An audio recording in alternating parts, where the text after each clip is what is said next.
Hi you guys, welcome back to another Proverbs reading. Hope your day's going well. The sun is shining nice and bright over here, but we're just going to enjoy the sun and read through Proverbs 18.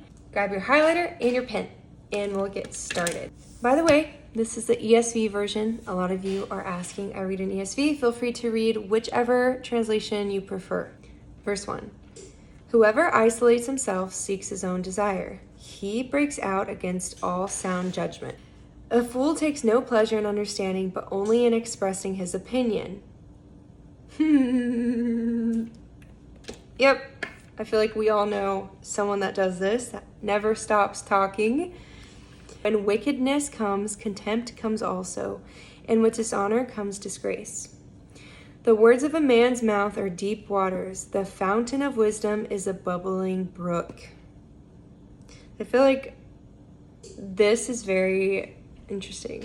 When it comes to prophetic words, like there could be like a bubbling in your spirit and the Spirit of God just flows out of you. So that's kind of what I imagine reading this, is the fountain of wisdom is a bubbling brook. Verse 5, it is not good to be partial to the wicked or to deprive the righteous of justice.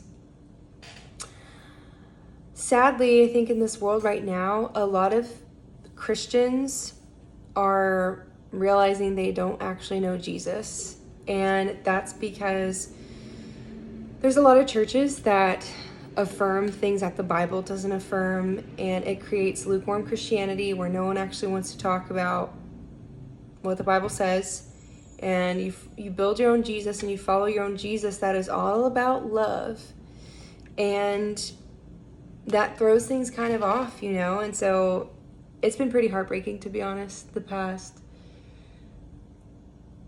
week or so. It's just frightening to me to see the amount of Christians that don't know the Word of God. And that's why I'm always saying the Word of God is the most important thing. It's the foundation to everything. It makes things make sense, it creates a filter in your mind to hear the voice of God and understand what's from God, what's of God, and what's not of God.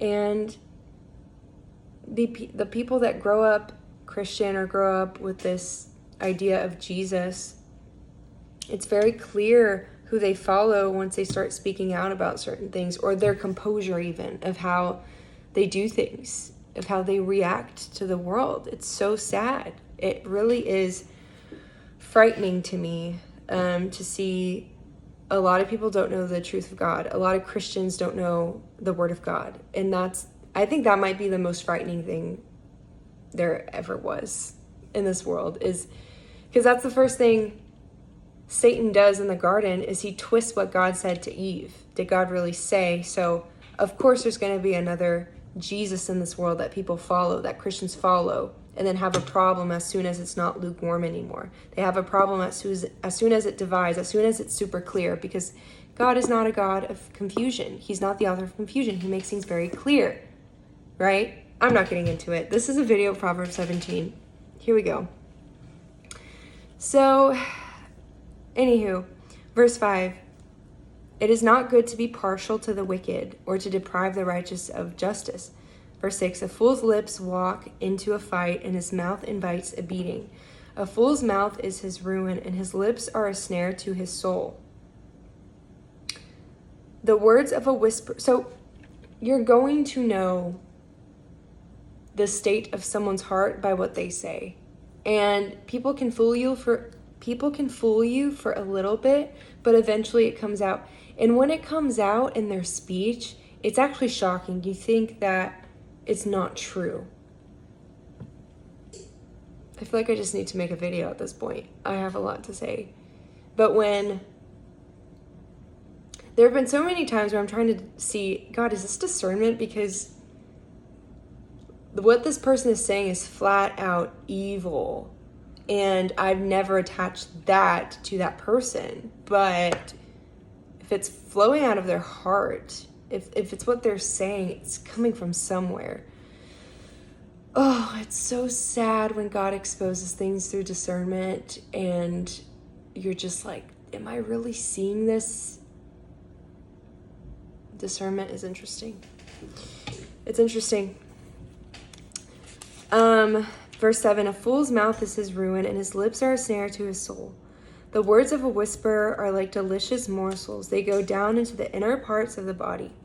Whoever is slack in his work is a brother to him who destroys.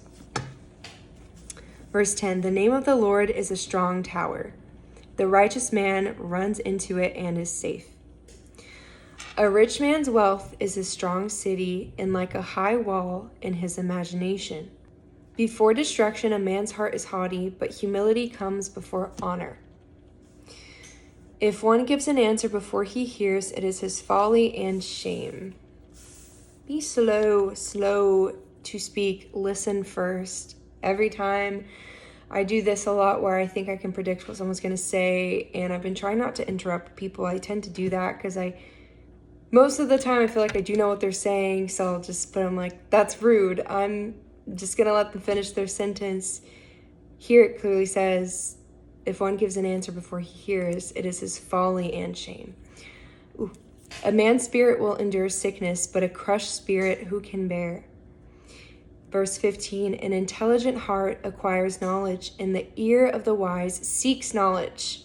Keep seeking knowledge from God. A man's gift makes room for him and brings him before the great. The one who states his case first seems right until the other comes and examines him. There's always a depth to the things that are happening, to the things people are saying.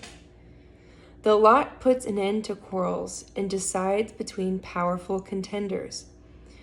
A brother offended is more unyielding than a strong city, and quarreling is like the bars of a castle. From the fruit of a man's mouth, his stomach is satisfied. He is satisfied by the yield of his lips. Death and life are in the power of the tongue, and those who love it will eat its fruits. We know this. We know this very clearly. Having that internal and outward dialogue that a lot of people have, I used to have it really bad, where you are just cursing yourself all day, just saying, I don't even want to say the words, but just saying, I'm so unlucky. I say that all the time. I can never get this right. I can never do this. Gosh, I'm just not good enough, blah, blah, blah. Constantly. Think about what that's doing to your life. And if you are saying that of others, think of what you're creating in their life. We just need to be very wise when choosing our words, right? Instead, declare truth, declare identity, declare hope, declare God's character, declare what he's promised you, because God is faithful till the end. And you can choose your words. If you don't have any words, quote the Bible. It's the best thing. Your life will look totally different if you start meditating on scripture and then declaring scripture out loud. I don't think we need that much words in this life. We really don't need to be talking that much, right? And in Psalm 1, it talks about meditating on the word day and night. That is the blessed person. They meditate on the word day and night. Imagine declaring the word of God all the time over your situation before you give your own little input on every single thing. Change it, declare it, shift it. Verse 23, the poor use entreaties, but the rich answer roughly. A man of many companions may come to ruin, but there is a friend who sticks closer than a brother. Well, that is Proverbs 18.